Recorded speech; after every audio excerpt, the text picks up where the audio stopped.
Romance of the Three Kingdoms, Chapter 86.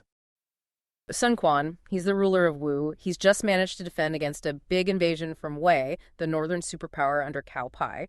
He's feeling pretty good, declares a new era name, Huang Wu. A moment of strength, then. Exactly. But that strength actually makes him a target for diplomacy. Wei thinks, maybe we can use Wu against their neighbor, Shu. Ooh, the classic enemy of my enemy play. Precisely. Wei sends an envoy with a very tempting offer. They propose a huge four-pronged attack against Shu, coordinated. And the prize for Wu? Half of Shu's territory if the attack succeeds. It's a massive carrot dangled right in front of Sun Quan. That's a difficult offer to refuse. Shu and Wu were allies, technically, but it was often shaky, right? Why not just take the deal? That's the central tension. Sun Quan is definitely tempted. He calls in his top strategist, Lu Xun. Lu Xun is incredibly powerful at this point, Grand Marshal Marquis of Jiangling.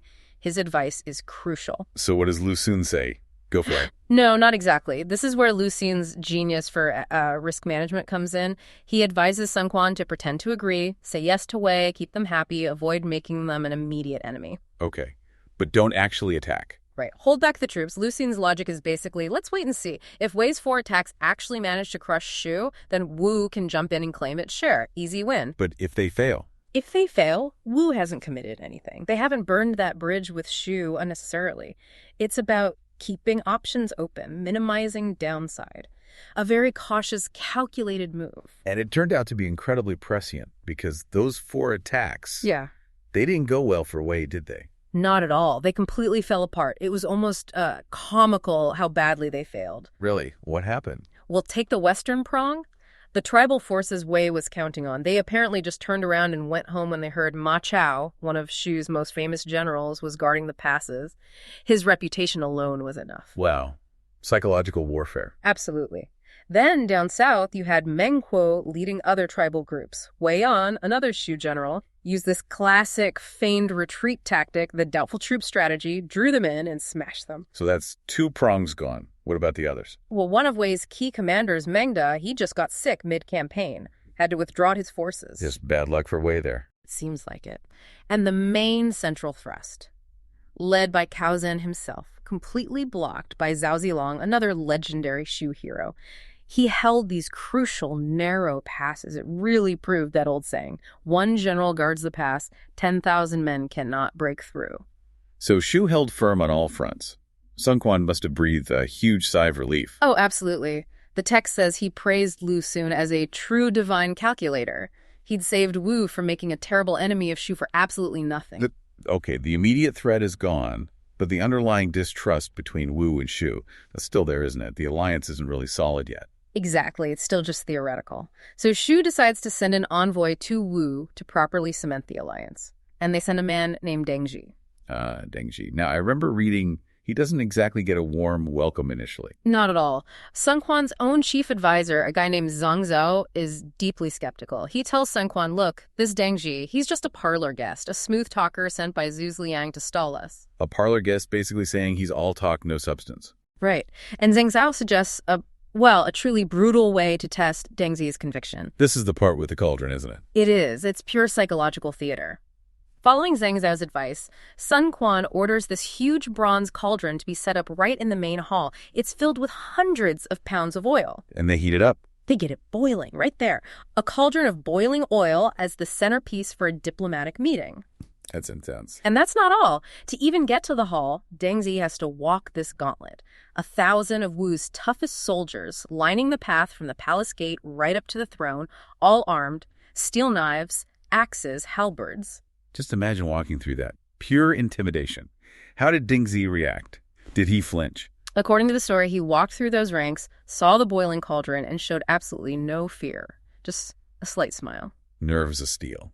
But then he does something even bolder, right? When he reaches Sun Quan. He does. He refuses to perform the full kowtow, the formal bow. He refuses to bow to the ruler of Wu.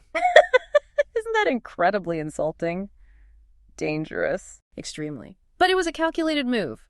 Deng Ji declares, an envoy from a superior nation does not bow to the lord of a small state. Whoa. Calling Shu the superior nation right to Sun Quan's face. Yes. He's immediately flipping the script. If he bows, He accepts Wu's superiority, or at least equality framed by Wu. By refusing, he asserts Shu's standing, demanding respect, setting the stage for an alliance between equals, maybe even with Shu subtly positioned as the senior partner. Sun Quan must have been furious. Absolutely livid. He threatens Deng Zhi right then and there, threatens to have him thrown into the boiling oil, comparing him to a past envoy who met a gruesome end. And Deng Zhi's response? He laughs. He basically calls Sun Quan out, asking if his capacity and tolerance are so small he can't even handle an envoy's directness. Turning the tables again. Incredible nerve. And then he immediately pivots to the core strategic argument. He lays out the stark choice for Sun Quan. You can ally with Shu, form a lips and teeth defense, he calls it, mutually dependent for survival against Wei. Or you can submit to Wei. And Deng Zhi paints a very grim picture of what submission means. What's the catch with submitting to Wei? It's a death trap. Deng Zhi argues, first, Wei will demand Sun Quan's son, the prince, as a hostage. Standard practice to ensure loyalty. Okay, a political cost. But then, once they have the hostage, what's to stop Wei from invading Wu anyway? Deng Zhi predicts they will invade, probably coordinating with Shu, attacking from the west. Wu gets crushed between them. Alliance with Shu, he argues, is the only path to survival. The logic seems sound, but Sun Quan is still furious, still testing him. Right. The argument is strong, but Deng Zhi needs to prove his personal conviction. So he does something extraordinary. This is the moment. He dramatically moves towards the boiling cauldron, declaring he's going to jump in himself. To die right there to prove he's not just some parlor guest, but a man of absolute, unwavering sincerity. He actually moves to jump into boiling oil. That's what the text says. He moves to do it to dispel the name of a mere talker. That changes everything. The willingness to die for it. Exactly. That act of ultimate conviction is more persuasive than any threat or promise.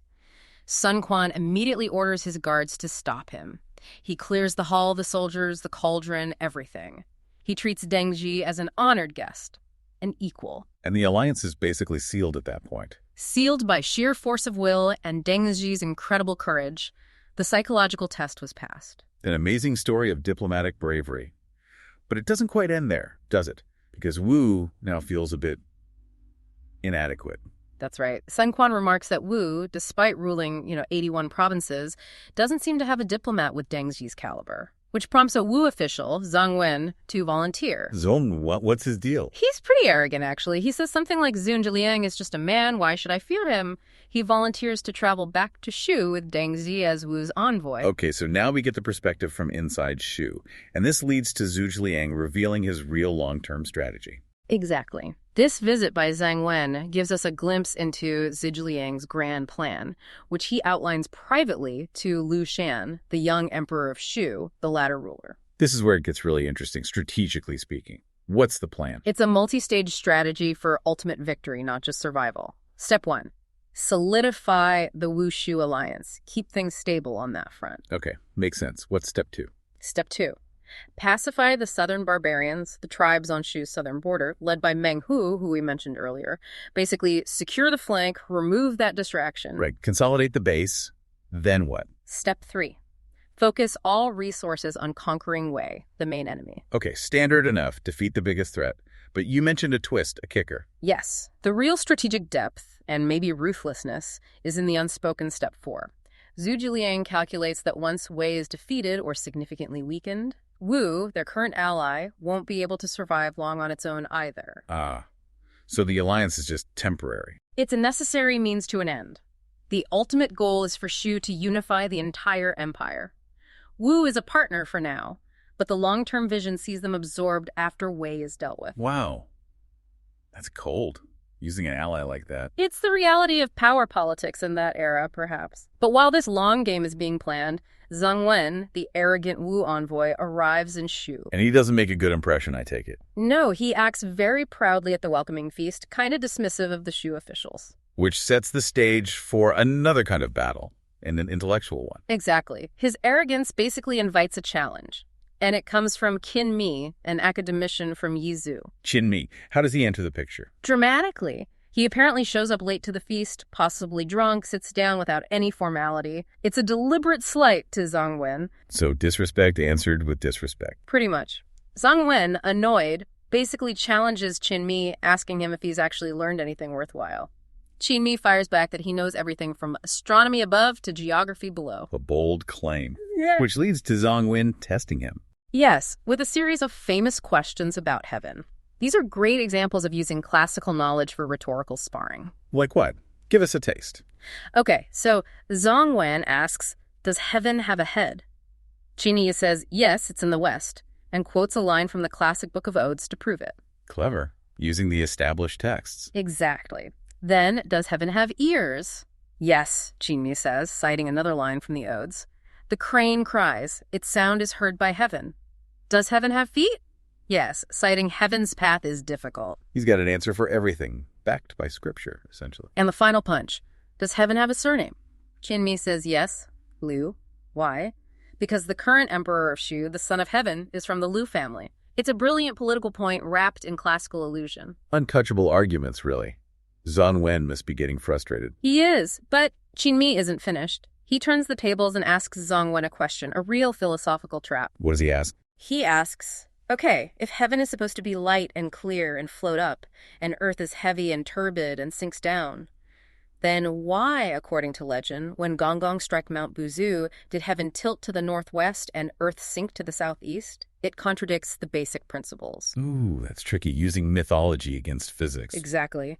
And he adds another layer. What is beyond the light, clear essence that constitutes heaven? He's pushing into cosmology and metaphysics. How does Zhang Wen respond? He's utterly stumped, speechless. He has no answer. He's forced to apologize to the whole assembly, acknowledging the depth of talent in Shu. A complete intellectual victory for Shu. It really reinforces their strength, not just militarily, but culturally and intellectually. Absolutely. It sends a clear message back to Wu. So the diplomatic ground is now fully prepared. Deng Zhi returns to Wu one last time to finalize the alliance terms. And Sun Quan has one final test for him, right? A political question. Yes, a very loaded one. Sun Quan asks, okay, let's say we do it. Wu and Shu together defeat Wei. Peace is achieved. Should we then divide the empire between our two rulers? That's putting Deng Zhi on the spot. How can he answer that without undermining Shu's ultimate goal or insulting Sun Quan now? It's the final hurdle. Deng Zhi gives a masterful, principled answer. He says firmly, heaven has no two sons, the people no two kings. No division. One ultimate ruler. Exactly. But he frames it virtuously. He says both rulers should focus now on cultivating virtue, inspiring loyalty. If they do that, conflict will naturally cease. He upholds the principle of eventual unity without explicitly threatening Wu. Very smooth. How does Sun Quan take it? He praises Deng Zhi's honesty and sincerity. Your sincerity is truly like this, he says. And with that, the Wu-Shu alliance is finally formally cemented. Some ICNO-friendly relations established. Wu and Shu patching things up, making a formal alliance. Cao Pai saw that and, well, he panicked a bit, thought they were teaming up to take him out. Understandable fear, maybe, but his reaction was disproportionate. You could say that. He went all in. How big this invasion was meant to be. Okay, the number that gets thrown around is huge. Something like 300,000 troops. Land and water forces combined. 300,000. And it wasn't just manpower, was it? They built an incredible fleet for this. Oh, absolutely. The sources mention these 10 gigantic dragon boats. I think 20 zhang long. Yeah. What's that in modern terms? Like 60 meters. Yeah. Almost 200 feet. Huge. And they could supposedly carry over 2,000 people each. And then add another, 3,000 smaller warships. It's mind-boggling. It's like trying to move a small city across the Yangtze River. Exactly. And that tells you, I think, two key things. One, Cao Pai was serious. He wanted this to be the decisive blow against Wu. Finish him off in one go. Right. But two, imagine the logistics. Trying to supply and coordinate that. It must have been a nightmare waiting to happen. A very fragile operation, really. Which actually brings us to the debate within Wei. Not everyone thought this was a brilliant idea, did they? No, definitely not. Yeah. You had advisors like Jinpai. He was making a much more cautious case. What was his argument? Basically, stability first. He argued Wei needed 10 years to focus internally, rebuild agriculture, the Tunshin system. Those military farming colonies, right? To get the population and food production back up after all the wars. Precisely. The Central Plains were still pretty devastated. Wide land and sparse population, as the sources put it. Shinpi was saying, look, get our house in order before launching this massive, risky campaign. Sensible advice. Sounds like it. But Cao Pai wasn't having it. He basically called Shinpai's ideas pedantic theory, academic nonsense. So ambition and maybe fear overruled prudence. He pushed ahead. And the plan, advised by Sima Yi, I believe, was a naval one. Yes, Sima Yi helped shape the strategy, though he stayed behind to manage things in Zhushang. The idea was to go via the Kai and Ying rivers, then down the Huai River towards Guangling. And from Guangling, the goal was to cross the big river, the Jiangku, the mouth of the Yangtze. Yeah, cross the river, take Nansu, and that puts them right on the doorstep of Wu's capital, Jianye, a direct strike at the heart. And he didn't skimp on commanders either. This was the A-team. Oh, absolutely. You had Cao Zhen leading the vanguard and backing him up. Zhang Liao, Zheng He, Wen Pin, Xu Huang. These are some of Wei's most famous and experienced generals. So this was it, a massive all-in gamble led by the best they had. Okay, so news of this colossal force heading their way hits Wu. What's the reaction? Predictably, panic. Sun Quan's first instinct, quite smartly, was to use that new alliance. Call in Shu for help. Exactly. Gu Yang advised him to write to Zhu Liang immediately. Ask him to launch an attack from Hansong, create a diversion, force Cao Pai to split his forces, or, ideally, call the whole thing off. Makes sense. Play the strategic game. Yeah. But they still needed someone to actually face this invasion force on the river. Right. And the man chosen for that job was Zhu Sheng. He was made Andong general, given command of the forces at Jianye and Nansu, the key defensive points. And Zhu Sheng, he didn't just accept the command. He made a pretty bold promise to Sun Quan, didn't he? Incredibly bold. He basically said, if Cao Pai manages to cross the river, I'll capture him. If he doesn't, I'll destroy so much of his army that Wei won't dare look south again for years. Wow. That's confidence. Yeah. Or maybe bluff? A bit of both, perhaps, but almost immediately he runs into trouble.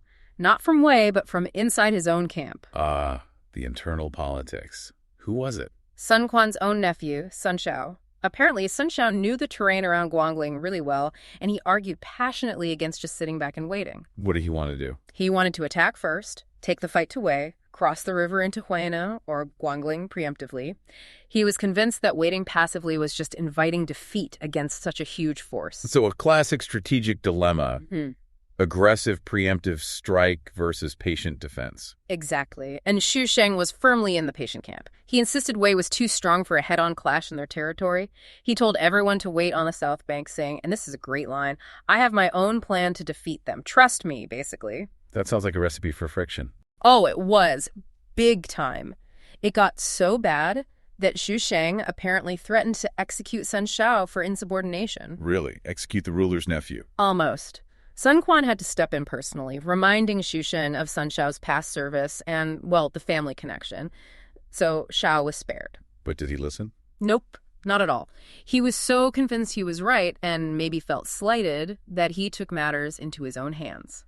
That very night, he secretly led his 3,000 troops across the river anyway, went rogue. That could have been disastrous, undermining the whole defensive strategy. It could have. But this is where you see Xu Sheng's cool head, maybe his foresight.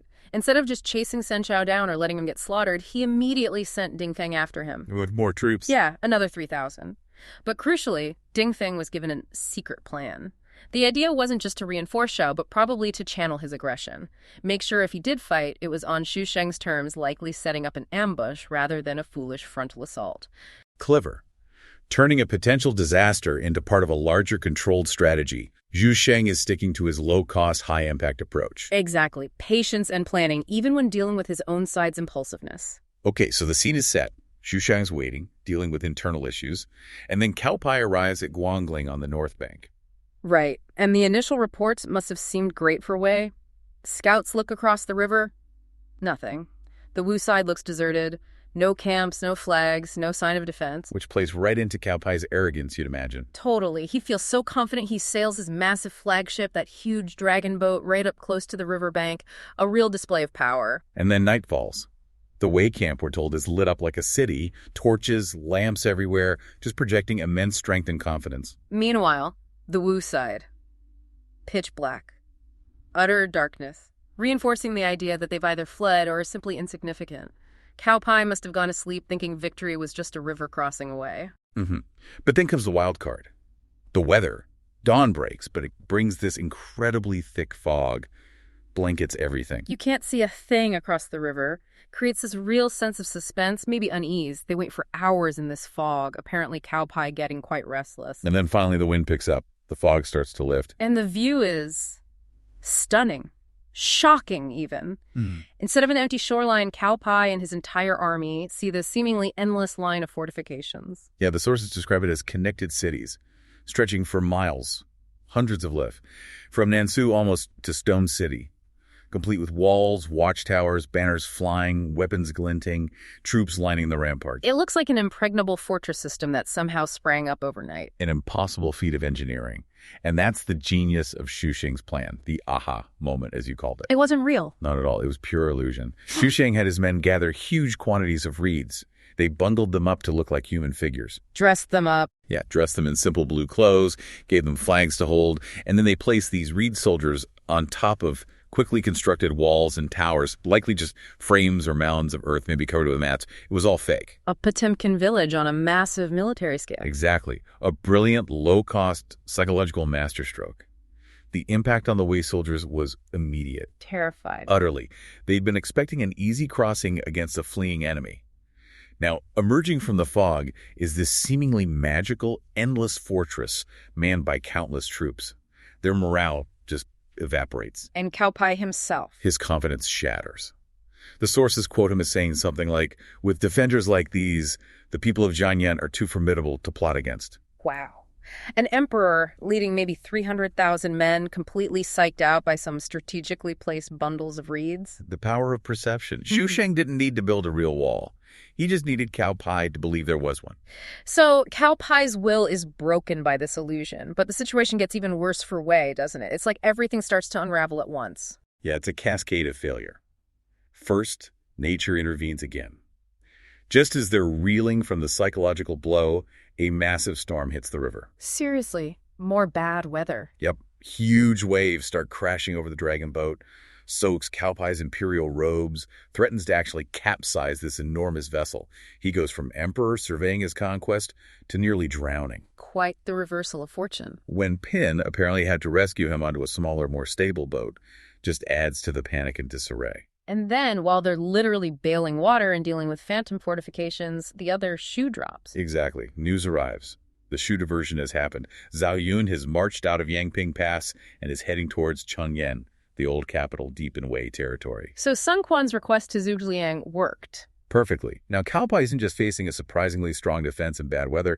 He's got a potential crisis back home. That seals it then. He has to pull back. Immediately. He orders a full retreat. But it's not orderly. It's panicked. Yeah. And a panicked retreat against a prepared enemy. Well, that's dangerous. And Xu Sheng was prepared, wasn't he? This is where the earlier moves pay off. Absolutely. As the Wei forces are scrambling back upriver, trying to get into the Wai River to escape, Sun Shao, the nephew who crossed early, finally gets his moment. The ambush Xu Sheng planned for him. Seems like it.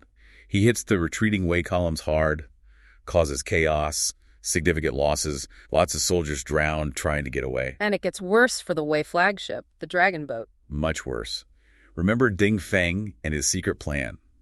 As the remnants of the fleet, including the dragon boat, enter the Wai River, Ding Feng springs his trap. What was it? Fire. His troops had apparently laid out long lines of reeds along the riverbanks, soaked them in oil beforehand. When the Wei ships came alongside. Oosh. Exactly. They lit the reeds, the wind catches the flames, drives them towards the ships. The flagship is engulfed. Total chaos. Does Cao Pai escape the burning ship? Barely. He makes it to the shore, but guess who's waiting? Ding Feng again. Ding Feng's ambush party. A desperate fight breaks out right there on the riverbank. And this is where one of Wei's great generals falls, isn't it? Tragically, yes. Zhang Liao, trying to protect Cao Pai in the melee, is hit by an arrow fired by Ding Feng, right in the waist. A serious wound. Fatal, as it turned out. Xu Huang manages to fight off the attackers and get Cao Pai away, but the damage is done. Wei suffers massive losses in men and material during this disastrous retreat. So the invasion that started with overwhelming force ends in a complete rout, heavy casualties, and the loss of a key general. All triggered by clever defense and, fundamentally, bundles of reeds. Xu Sheng delivered on his promise. He was heavily rewarded by Sun Quan. And Zhai Liao. Made it back to Zhuchang, but died from the arrow wound soon after.